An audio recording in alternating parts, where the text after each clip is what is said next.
And I mean, I remember when Patty was Jack's dog was a puppy, and he was a crazy little guy, and now he's so Yeah, I saw the last time I saw Marina was before we moved, so like a year ago or so. So it's been a little while ago. Yeah, I remember when she did her consult. I guess Jax took off on her at the Montrose Dog Beach or something, and like jumped over the fence because there was like a little dip in the fence, and then like she had to chase him down. She's like, "Yeah, that's never happening again." yeah, Yeah, she's very disciplined too, from what I've seen. So yeah. she did really well with her training. Well, glad to hear it. Before we get started, we put on the consultation form and on the website, but we started recording training sessions, Zoom sessions, and consultations. So you got Luka here. Uh, Looks like you're using like obedience. Yeah. What are you looking to achieve? I, biggest things are when we're walking, he's eating everything on the street. Okay. Obviously, like the recall that I see that the other dogs have, I'd like him to have that. Okay. Um, yeah, just general, like if I give him a command, like responding to it, as Okay. opposed to sometimes he knows what I'm saying, but he'll just be like, I don't, not uh, really right now. if you could have what you wanted with Luka, like what would your life look like? You know? Honestly, pretty similar to how it is right now. It's mostly the walking. Like he's pulling me everywhere on walks, and then like even in the house, like he gets super excited. He's like licking on people's faces, jumping up on people, jumping up on the table. I'd like to correct that behavior as well. Okay. Those are the main things as far as like what life would look like. Just Like would he go with you to restaurants? yeah, Stuff like that. yeah, Um, so like, because everybody has like, how'd you say, a different outlook with their dog. Some people like I take my dog to the dog park and that's about it. Some people are like I go hiking, I go to yeah. restaurants. I would love to do that as Okay. well. Like So are you looking for more like an right. off-leash level type Yeah. control? Okay. Um, and then behaviorally, no major issues, I mean, he's got separation like the anxiety, reactivity. no, that's not too bad. He's got like puppy tendencies where he Okay. just gets super excited and then like jumping up on stuff and Sure. people. Gotcha. Because he's 8 months. Is that Yeah, correct? yeah. I Okay. mean, he still likes to chew up things too. Yeah. So he's not going to get much bigger. Yeah, Typically, dogs hit their height at 6 months, and then they tend to fill out. So I like to call this like the teenager phase. You know, where we're like kind of tall and yeah. lanky, and then we start to fill out afterwards. So I think he's a good sized dog. What is he like, 30-ish pounds? Yeah, he's 34. 34, yeah. So he might maybe hit 40 if he starts to fill out and put on weight. But he's looking pretty good right now. Um, so obedience is pretty simple. It's pretty straightforward, and I know like I can get done in a period of time. Yeah, It's really just educating people. Obviously, you know Marina, and she uses the e-collar with Jax, which is good because then how do you say, you can see like, oh, okay, this isn't a bad thing. yeah, That's typically what we come across. yeah, And when we do the consultations, usually people, it's either like their last resort, they've already been turned down by other trainers, or they think it's like electrocution or something, which it isn't. So then the consultation is really to help educate you, make sure you fully understand the technology, yeah, and then also for me to give you insight on what I would recommend for your dog's program. yeah, Okay. Your case is pretty simple. It's just obedience, which yeah. makes things a lot easier, so we can get more done within a shorter period of time. With the remote collar, have you had any experience with one before? No, like dogs growing up had electric fence. Okay. Yep. In your family? Yeah. Cool. So the electric fence technology is similar to the remote collar, except they operate a bit differently. Okay. For the electric fence, there might be 5 to 10 settings. Okay. They operate a bit more harshly because we're trying to prevent a dog from escaping, Yeah. right? Because if the dog escapes, they run away, they get lost, they get hit by a car, all sorts of things can happen, right? So we really want to deter the decision of I want to try to escape my yard. Yeah. So those typically, even at a 1, are much harsher than a remote collar. Okay, so the system that we use has 127 respective levels. Okay. So if your electronic fence, for example, has 10 levels, 127 and 10 are the same. Okay. I just have 117 more divisions. Does that make sense? Yeah. So there's a ton more variance there. Because with dog training, since you are the one that's in control of what we refer to as pressure, that's the stimulation. We can take our time and like really kind of just pinpoint the dog's personality type, the situation, and all that stuff. It can absolutely be used harshly, but when we're dog training, since obedience is unnatural to a dog, they're not meant to sit and down and come and heel. Those are things that we've created so that we can control and live with our dogs. Is we have to take more time to teach the behavior. Okay, behaviorally, however, just as FYI for you, technically speaking, we can come in harshly if needed, because dogs do understand that. Okay, because everybody understands consequence. Okay, you ever touch a hot stove? Would you do it again? No, that's a consequence, right? So you're like, oh, I need to be more careful when I'm cooking around the hot stove, right? That's a consequence. So all animals understand this. So if a dog were to, like, let's say the oven or the stove is on, and then jump up and put their paws, and it's hot, they're going to take their paws off and go like, I don't want to do that ever, because I don't know when that thing's going to be on. Does that make sense? So when we're dealing with behavior, technically speaking, we could operate more harshly if needed, but obedience does take time, because it's something we're teaching a skill essentially. Okay, so that's why with the escaping the yard, that's technically a behavior, and that's why it's a bit more harsher, because we're trying not to gamble the dog escaping. Does that make sense? So it's simply a muscle stimulator. Have you ever been to a chiropractor, physical therapist? Physical therapy, You ever had the muscle where they put and it twitches? Exactly. That's the same technology. Okay, it's a muscle stimulator. So if you were to test them side by side, the way it feels is the same. The way it's delivered is different. So for the human version, because it's trying to either break up scar tissue, relax a muscle, or ease some kind of muscle pain, it operates continuously. Right, so you might go for like a 15-minute session and then you leave. Same thing with remote collar, except with remote collar it's momentary. Okay, because we want to, what we do is pressure work. You ever pulled up and pressed down to make Luka sit before? He's honestly good at sitting. But have you ever had to do that? No. Have you ever like pulled him up to get him on something? Yeah. Okay, so that would technically be pressure. You're pulling him up onto the couch or into the car, right? So that's pressure, because you're physically moving him, right? But then the moment he goes up, you would most likely stop that because he gave you what you wanted. Same thing when we make a dog sit. If I have to reinforce it, if I pull up and push down on the butt and the dog sits, I would then alleviate to the physical pressure, okay? A remote collar is another form of pressure. It's just the way that it's being delivered is different, okay?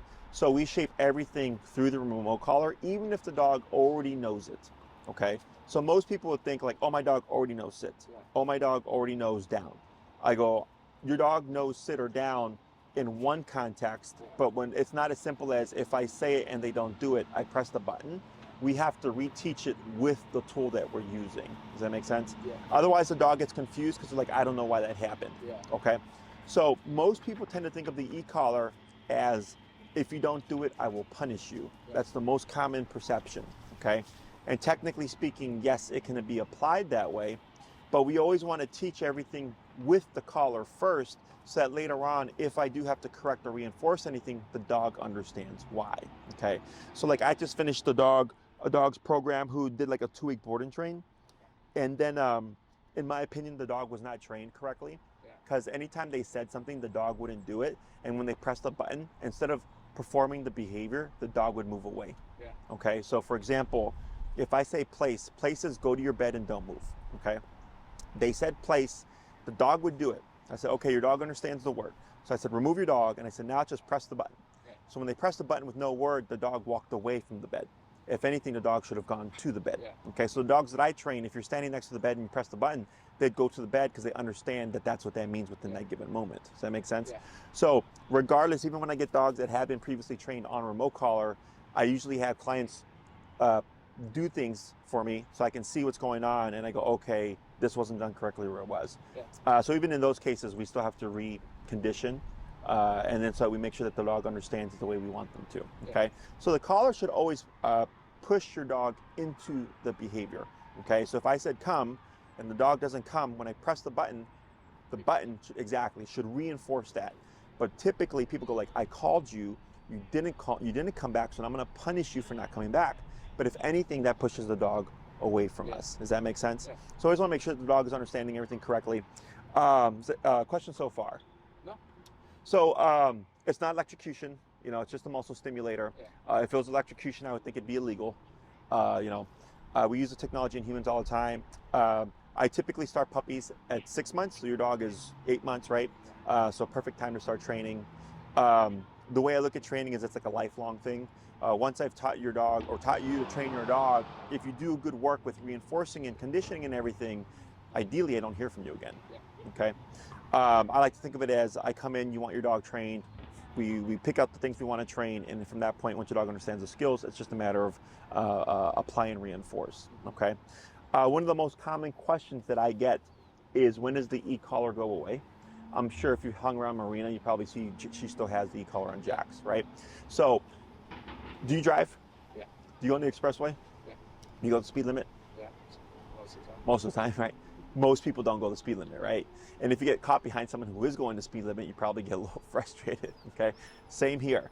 So that's what we would call opportunistic behavior, okay? Opportunistic behavior is if I have the opportunity to do something without consequence or get away with it, then why not? Yeah. Does that make sense? Yeah. So for Marina, she doesn't need the e-collar and Jax 24/7. She just has the e-collar and Jax when she knows she may need to reinforce things, right? So like when guests come over, or like let's say if she's going to the park and he's going to be off leash or anything like that, she thinks, okay, I know I have control over my dog, but there are things in the environment that I can't control, so I can compensate for that because of this tool. Does that make sense? Yeah. So it's nothing to do with like the training. You know, it's not that my methods don't work or that I'm not a good trainer. It's simply if the dog doesn't have the collar on and I say sit and they go like, but I don't want to right now. Like you mentioned there earlier, you're like, he knows the stuff, but sometimes he just chooses not to do it. Yeah. Exactly, right? So regardless, in any method of training that we do, whether it's positive punishment or positive reinforcement, and positive means adding, add something good, add something bad. If we remove either of the motivators, performance will always dip. Okay, in positive reinforcement, the issue is if you're out in the world and he's playing with his dog buddies and you call him, even if you have something in your hand, he's going to evaluate and he's going to go, is playing with my friends more rewarding, or is what you have in your hand more rewarding? Does that make sense? Yeah. So he's most likely going to opt for playing with his friends because he doesn't do that as much. That's more valuable. With positive punishment, once we've trained everything, if I recall the dog and the dog goes, I don't want to, I go, well, you're going to have to, because the dog wants to avoid the consequence, right? And if they decide, no, I'm gonna do what I want instead, I can apply a consequence, and the dog goes, okay, I tried it, wasn't worth it, off I go. Okay, make sense there? Yeah. Questions on that?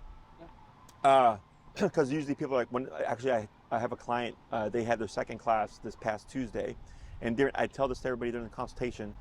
Everybody asks, like, when does my dog become a good dog, and I don't need to do this anymore? And I go, that's not a thing. Yeah. Okay. I always explain in the consult. I did so with them this past Tuesday at the start of the class.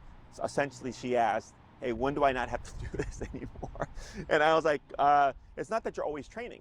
Your training is to teach the skill. Once we've achieved the skill, then it's we apply it when we need it, and then reinforce it when we have to, right? And she's like, when does my dog just like do these things?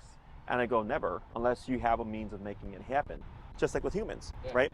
We know not to speed on the expressway. We know not to go past 60, but like 95% of people do, right? And we know better. We're self-aware. Dogs, however, are not self-aware. They also don't know better, okay?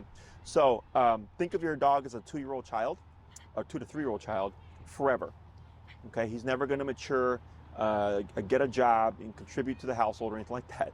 You always have to be his guide, and you always have to tell him what to do, okay? The difference is here, because what we're teaching is simple, right? Come to me, walk with me, don't move type of stuff.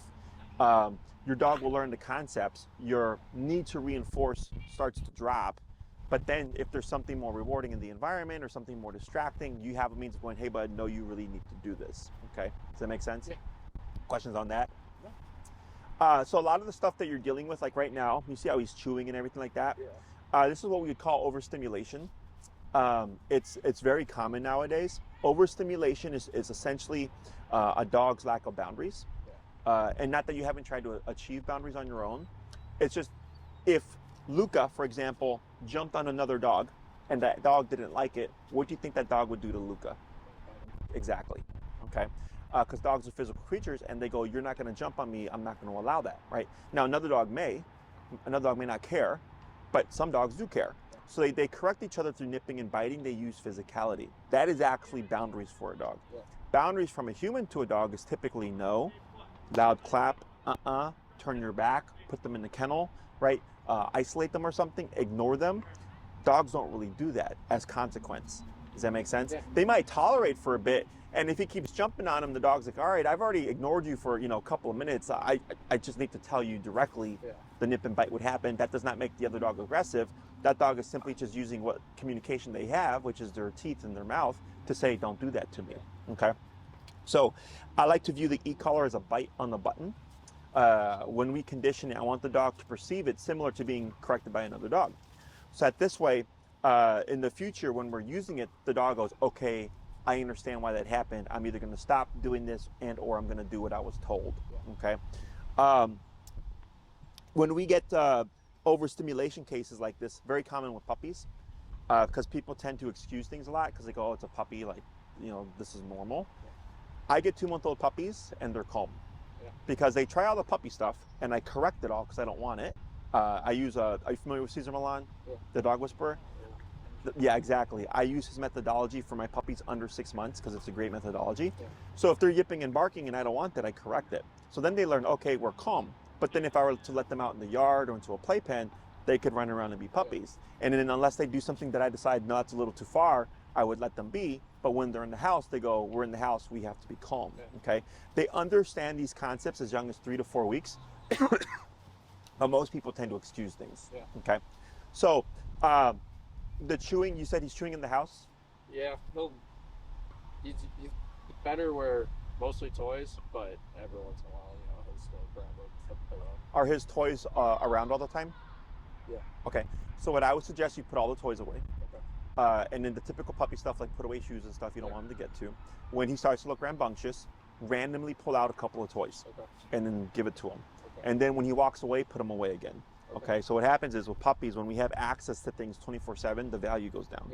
So then they go, okay, these aren't fun anymore, I play with them a lot, but your pillow, if I start to chew on it, you're like, no, and you interact with him by taking away the pillow, whatever. So the dog is actually going by the interaction. Does that make sense? So by removing these things and then randomly pulling them out, it tends to keep the dog more engaged. And then if anything, may look to you when he's bored. Okay, and then with training, it would help out a lot as well. So, but that's something I could recommend right now. Potentially, I'm going to lean more towards yes. With the training, a lot of that stuff is going to start to go away. Okay, so puppies tend to chew around 6 months because they're teething. He's obviously well past that stage. So whenever I get chewing past 6 months, that's like seemingly not going away, that's typically frustrated behavior. Okay, so overstimulation is the brain's constant need to do something.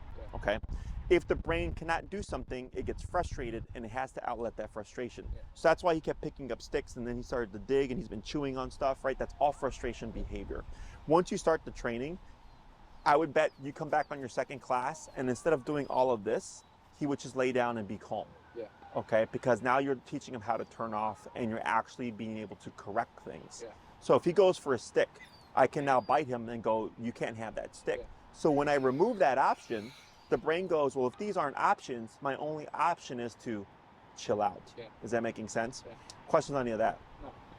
No. The first thing that we typically start with is leash walking, because leash pulling and leash reactivity are the two most common things that we deal with. So right off the bat, we start with the heel exercise, which is walking on a leash. Walking heel has a lot of great benefits. One, most people in the city of Chicago walk their dogs 3 times a day, 7 days a week. So that's 3 times a day, 7 days a week, you get to practice this exercise. So you get very comfortable with the remote and how it works. Again, if we're only using it when we feel the dog needs it, it's gonna be very scarce. But if you're walking him and it's giving you opportunity to use it regularly, he gets comfortable with it, you get comfortable with it, and then you start to really understand that tool much more quickly, okay? E-collar is a stressor. So if a dog has nervousness, fear, or anxiety, or even defensive type behavior like aggression, not uncommon that we see that in the training, okay? This is not making your dog worse, it's not a permanent thing. It's just your dog's stress response is either one of these behaviors. So if we put the dog under stress, I expect to see it, okay? So if your dog became flighty, for example, and you tried to run away, that's bad. We don't want the dog to run away. But if we don't work through that and we stop, your dog now learns, if I don't like something, I can run from it and dad will give it to me, right? So we want to work through that to teach the dog that running away is not an answer.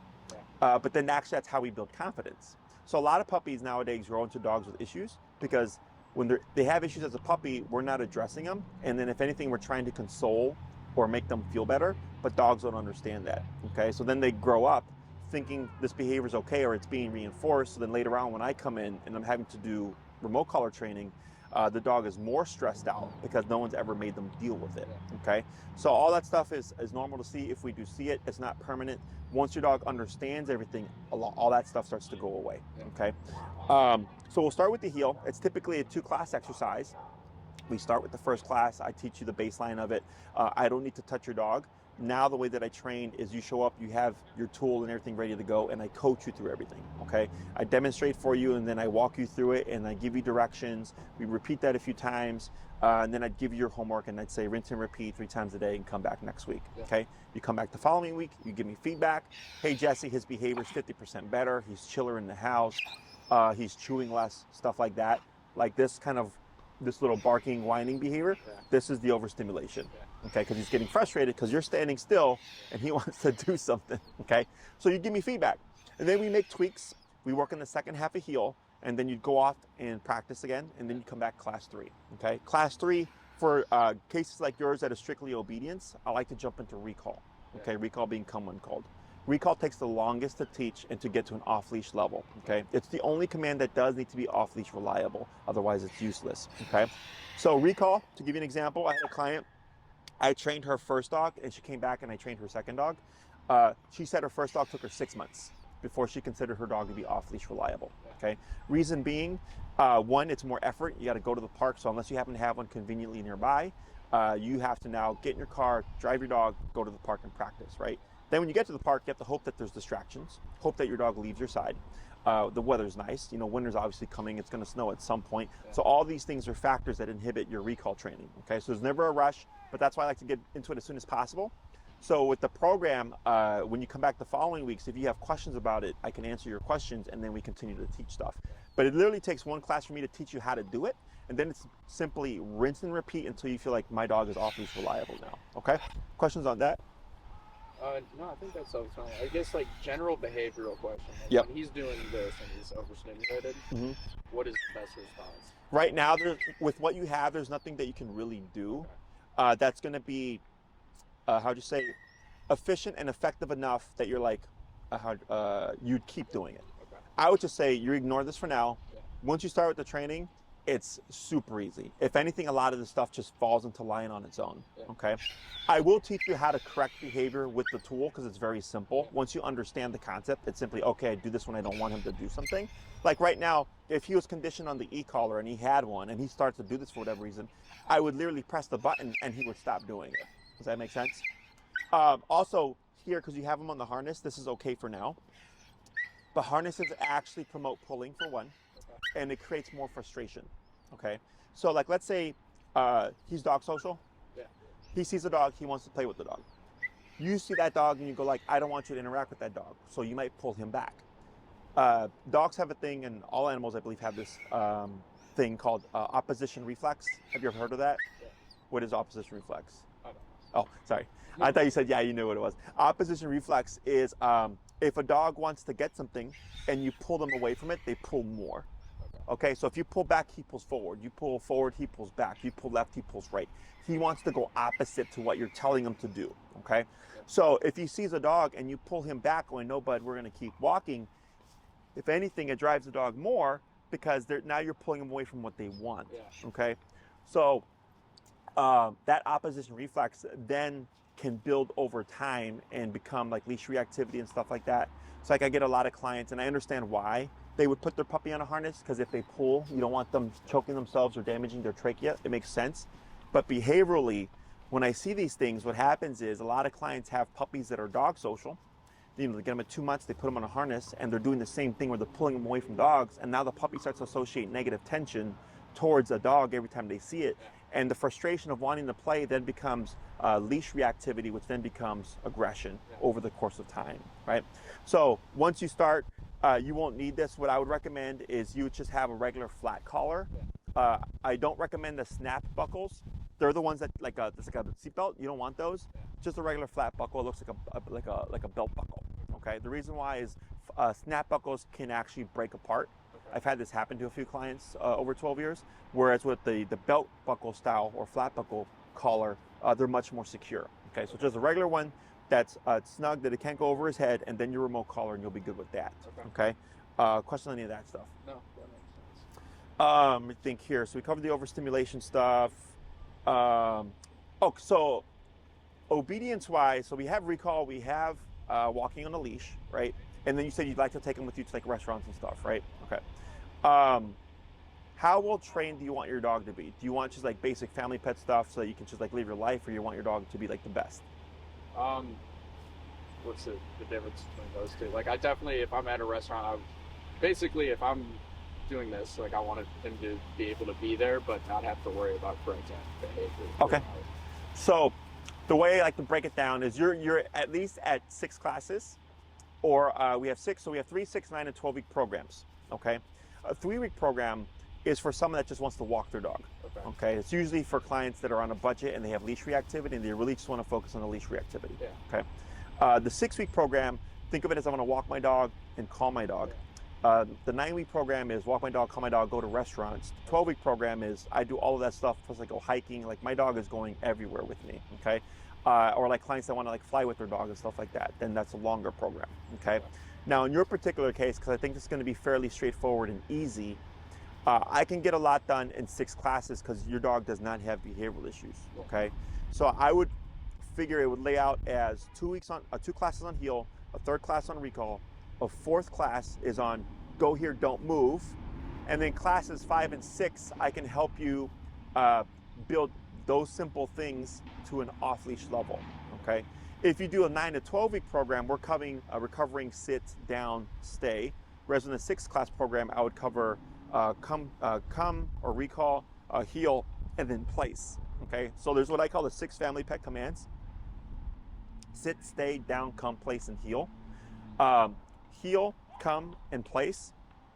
Those 3 things alone allow most people to do almost anything with their dog. Okay. The others are simply, they're like superficial in a way. It's nice to have, but people tend not to use them as much because they're very strict. So if you said sit right now, your dog would have to sit and then not do anything else, okay, until you release them. If you downed him, same concept, he'd have to lay down, and that's his only option. Place, however, is here's like a towel, go to the towel, sit, stand, lay down. I don't care, just don't come off of the object. So it's the easiest form of stationary control, and most people tend to just use that because it's so easy. Does that make sense? Yeah. So the 9 to 12-week program is we're teaching all the commands, and then we're putting more towards off-leash reliability. Whereas with the 6-week program, the only command I really care about is the recall. Okay, and that has to be off-leash reliable. That just takes time. Okay, so we can get that stuff done in the 6th class program. The 9 and 12 is just like, I want my dog to know everything, and I want to take my dog everywhere, and have every command there is under the sun to an off-leash level. Okay. Question on any of that? Do keep in mind that winter's coming. Weather's already dropping. I might be here for another week or 2. I'm not too sure yet. But we're already starting to transition to my facility, which is just west of the West Loop. Where we train does not matter. Okay, inside or outside. People like training here because of the distraction and stuff. But it's not necessary to the success of your program. The way that I teach is, here's the exercise, you understand everything, and I go, now just take this exercise, and when you walk your dog, practice it. Does that make sense? But some clients, like I have a case today, it's like leash reactivity, which is lunging and barking, and she's working here because she needs the experience, and I told her, but if we end up at my facility, it's not a problem because I just grab a dog and we do it inside a building. Okay. But for you yourself, when you're training with your dog, you would be applying these concepts outside, and it's going to be cold. Just heads up there. Okay. Questions on that? For the collar, I would recommend for your dog, I'd probably just put them on the Dogtra 2300, which is meant for a 70-pound dog and under. The reason why I say that is the one that's meant for him is a 35-pound dog and under. It's a much smaller collar. It's less output. And he's right on the cusp, as he said, like 34-ish pounds, right? And he might fill out more. The reason why I say go a step above is we tend to think of these things when our dog is okay, like nothing bad is happening, like they're playing with dogs or whatever. And I like to think of in case of an emergency. Yeah. Okay. So like if like someone blew up a firework and your dog got spooked and then took off, in that moment, because you're having to deal with the stress and the emotion and he's running, the adrenaline's pumping, right? Is you want to make sure you have enough output to cut through all that stuff so that we can return your dog. Yeah. Okay. So that's where I recommend the higher powered collar. It just gives you more from less. Yeah. So like on the lower power collar, his number could be 40. On the higher powered collar, his number could be like 30, 25 or whatever. There is one more collar that's a step above that one. It's I think $50 difference, which is meant for a 70-pound dog and over. It's perfectly safe to use. I could put on my 8-pound Chihuahua. This is if you want. It's the best collar there is. It's fully waterproof. The only reason why I suggest it for these littler guys is the 2300 is a box. I think Jack's has a similar model. It's a big old thing here. The step above it is a curved collar. So when we get the smaller dogs, it doesn't look like this big bulky thing sticking out of the neck. It's a little bit more, hidden, so to speak. And it's the best collar in the market. So it's like, all right, I have the best thing. I don't ever have to worry about it. They do last for years. I had mine for like 10 years before they finally crapped out and I had to replace them with new collars. So it's an investment, but as long as you're taking care of it, like it's going to last you for a really long time. Most common thing that we come across is that the battery dies because it's a rechargeable lithium battery, much like your cell phone. Which if it is a battery thing, you can send it in. If it's under warranty, it's usually usually a year from purchase. If it's out of warranty, you can literally purchase the battery yourself. It's like $20. Super simple. You unscrew it, take out the old one, pop the new one in, replace the back or whatever, and then you're good to go again. Okay. So the 2300, and Tina will send you this information, is about 287-ish with tax. The black edition is about 340-ish with tax. Okay. The 2300 is a 3/4 mile range, and the black edition is a 1 mile range. Okay. Which is obviously more than enough for the average family pet. Okay. Anything else? Any other questions? When it comes to booking, Tina will help you with that. Easiest way to go about it is, if you're like, hey, Tina, sign me up for six classes, and here's my schedule, because that's what she's going to ask you for. And then she cross-references your schedule with my schedule, and then she sees where she can place you. Okay, and then she'll give you the options there. We do a recurring time. So if you're just like, let's say Saturdays 11 was free and it worked for you, every Saturday at 11, I'd see you for 6 weeks plus 1. So we give you an extra week just in case you have to cancel or reschedule. We do ask for a 48-hour cancellation, like ahead of time. If you cancel within 48 hours, we give everybody a freebie, just because we understand shit happens, you get sick, stuff like that. If you cancel 5 hours from your class time, it does count as a class regardless, just because we're not going to be able to fill it. So then if I have like if I'm usually booked back to back to back to back. So then if somebody cancels last minute, then I'm usually just stuck, just hanging out for that hour. Otherwise, as long as you cancel outside of 48 hours, you're perfectly fine. You're not going to lose the class. We do what's called priority. So if you picked the 6-class program, 11 o'clock on Saturday would be your time for X amount of weeks. But then if you're having to reschedule because you're going out of town or something, you're not going to lose those classes as long as you have enough of a heads up. But you may lose that time. Okay, because my schedule can be booked ahead of time. So then Tina might go like, oh, you need 11 o'clock. Jesse will be free after this date because this client wraps up at that point. So then if you used up your priority and you had a couple classes left, Tina would just reach out and say like, hey, use the priority. What other times are you available so we can wrap up the remaining 2 classes of your program or whatever, for example. Okay. Other than that, pretty much it. I think your case is pretty straightforward. You got a puppy with overstimulation stuff. Nothing that I have not seen before. It's pretty common.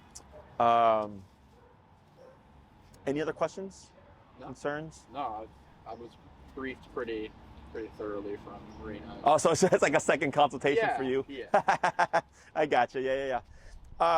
So yeah, whenever you're ready, just reach out to us. And then depending on when you start, I might already have been moved to the facility and stuff. Okay. But Tina will let you know about that. And then I would say, at least I would say with 6 classes, probably, I think that's what Marina did too. And then she did such a good job. She got really far. And I think she came back later on for an additional 3 because she wanted to review some stuff with Jax.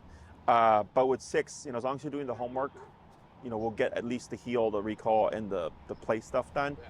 It's just a matter of, do you want him to have everything and, have all the commands off leash reliable or whatever? Yeah. If you do a longer program, towards the end, like around class 9 or so, Yeah. I don't see you on a weekly basis. I would see you on an as needed basis, because once you, at that point, you already know everything. It's just a matter of practicing and making mistakes and screwing up and, you know, having life happen.